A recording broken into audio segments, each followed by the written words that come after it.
할렐루야. 사랑하는 성도 여러분, 오늘은 참으로 좋은 날입니다. 오늘 저는 로마서 1장 4절의 말씀을 중심으로 하나님의 말씀을 나누고자 합니다. 오늘은 죽음의 권세를 이기시고 부활하신 예수님을 찬양하며 기념하는 부활절입니다.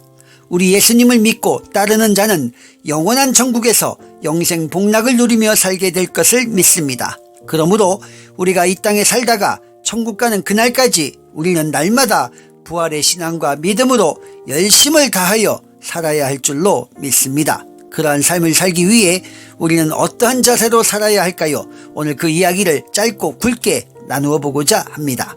첫째로 믿음의 부활을 이루는 삶을 살아야 합니다. 믿음이란 무엇입니까? 보이지 않는 것들의 증거라 성경은 말씀하고 있습니다.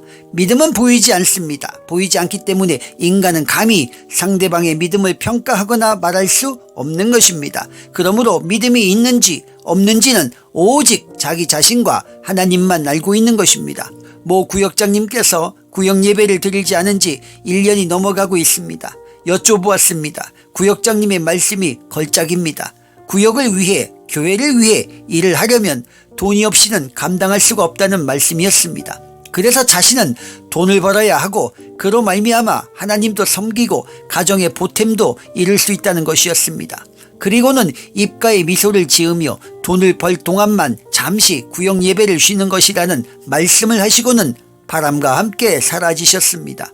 바람에 흩날리는 미세먼지가 구역장님의 뒷모습을 안개처럼 감싸고 있습니다. 나도 모르게 주님의 긍휼을 베풀어 주옵소서 라는 기도가 절로 나왔습니다. 구역장님께서 언젠가는 믿음으로 굳게 서는 그날이 올 것을 믿음으로 기도합니다. 사랑하는 성도 여러분, 히브리서 11장 1절에 믿음은 바라는 것들의 실상이요 보이지 않는 것들의 증거라고 했습니다.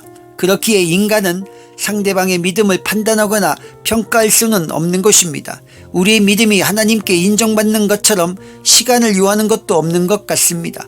그러므로 우리는 2000년 전 이 땅에 오셔서 모든 죄를 속량하시고 우리의 모든 허물을 짊어지신 예수 그리스도를 바라보아야 하는 것입니다. 우리의 어리석음을 십자가에 못 박고 부활의 주님을 바라보며 우리의 영혼이 믿음의 부활을 이루어 가도록 절치부심하는 마음으로 기도해야 할 줄로 믿습니다. 둘째로 소망의 부활을 이루는 삶을 살아야 합니다. 사랑하는 성도 여러분, 여러분이 가지고 있는 소망의 본질은 무엇입니까?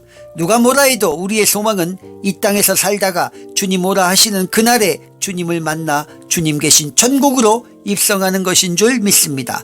80이 넘은 권사님의 막내 아들이 바닷가에서 익사하고 말았습니다. 하늘이 무너지고 땅이 꺼지는 비통함에 유가족과 교우들은 애석해하고 있었습니다.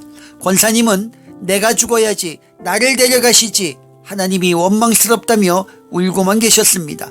이런 상황에서 권사님에게 어떤 위로가 들려오겠습니까? 마음은 이해가 가고 애석한 것은 맞는데 하나님이 어디 계시냐는 말씀에는 내 마음조차도 참 무거웠습니다. 그럼에도 불구하고 우리가 할 수 있는 일은 한 가지뿐이라 생각했습니다. 소망이 되신 예수 그리스도의 품에 안겨 이 세상 시름을 다 잊고 지금은 주 품에서 안식을 얻고 있을 막내 아드님을 말씀해 주는 것 아니겠습니까? 고린도후서 1장 7절에 너희를 위한 우리의 소망이 견고함은 너희가 고난에 참여하는 자가 된 것 같이 위로에도 그러할 줄을 알미라 라고 성경은 말씀하고 있습니다.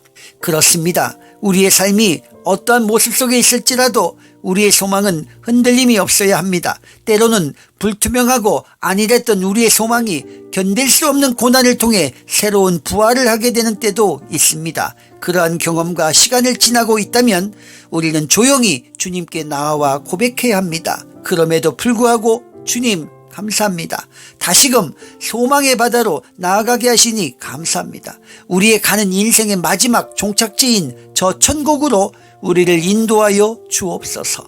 우리 인생의 최고의 소망은 저 천국으로 입성하는 것인 줄 믿습니다. 사랑하는 성도 여러분, 우리의 형편과 사정이 어떠한 상황에 있을지라도 우리의 소망은 더욱더 굳건하게 서야 할 것입니다. 잠자고 있던 소망의 그림이 다시 부활하여 소망의 바다로 나아가시는 저와 여러분이 되시기를 예수님의 이름으로 축복합니다. 셋째로 사랑의 부활을 이루는 삶을 살아야 할 것입니다.